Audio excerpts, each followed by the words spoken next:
இன்னைக்கு டேஸ்டியான ஒரு டெசர்ட் ரெசிபி பண்ண போறேன். வீட்டில் இருக்கிற பொருட்கள் வச்சு ரொம்ப சிம்பிளா ஈஸியாவே பண்ணலாம். இந்த சுவையான மட் புட்டிங் எப்படி செய்யறதுன்னு இந்த வீடியோல பார்க்கலாம்.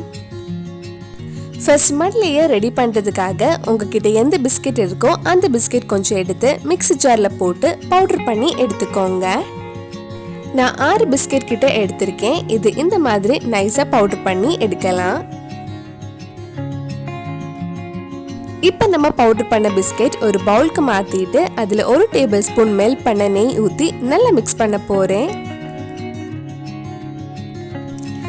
இந்த மாதிரி நல்லா மிக்ஸ் பண்ணதுக்கு அப்புறம் நம்ம எந்த பவுல்ல புட்டிங் சர்வ் பண்றோமோ அதுல ஒரு லேயர் ஆட் பண்ணலாம். இந்த மாதிரி ஒரு மட் லேயர் ரெடி பண்ணதுக்கு அப்புறம் இது செட் ஆகிறதுக்கு ஒரு 5 நிமிஷம் ஃப்ரீசர்ல வச்சிருங்க. அடுத்தது புட்டிங் ரெடி பண்றதுக்காக 2 கப் கெட்டியான பால் சூடு பண்ண வச்சிருக்கேன். நம்ம புட்டிங்ல ஜெலாட்டின் அகர் எதுவும் ஆட் பண்ணாதனால அந்த புட்டிங் கன்சிஸ்டன்சி கொண்டு வரதுக்காக கொஞ்சம் கார்ன்ஃப்ளவர் பால்ல மிக்ஸ் பண்ணி ஆட் பண்ண போறோம். ஒரு சின்ன பவுல்ல 2 டேபிள் ஸ்பூன் கார்ன்ஃப்ளவர் எடுத்து அதுல 1/4 கப் பால் ஊத்தி நல்லா மிக்ஸ் பண்ணி ரெடி பண்ணி வச்சுக்கோங்க. நம்ம கார்ன்ஃப்ளவர் டைரக்டாவே சூடான பால்ல போட்டா அது அங்கங்க கட்டி கட்டியா இருக்கும். அதனால தான் இந்த மாதிரி பால்ல மிக்ஸ் பண்ணி ஆட் பண்றோம். பால் சூடானதும் உங்களுக்கு புட்டிங்ல எவ்வளவு இனிப்பு வேணுமோ அதுக்கு ஏத்த மாதிரி கண்டென்ஸ் மில்க் ஆட் பண்ணுங்க.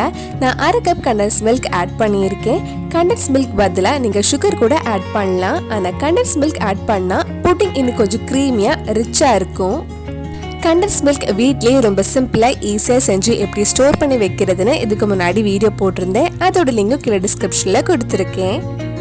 நம்ம பால் சூடாகிற டைம்ல கொஞ்சம் கேஷ்யூஸ் ஃப்ரை பண்ணி வைக்கலாம். அதுக்கு ஒரு சின்ன பேன்ல 1 டேபிள் ஸ்பூன் நெய் எடுத்திருக்கேன்.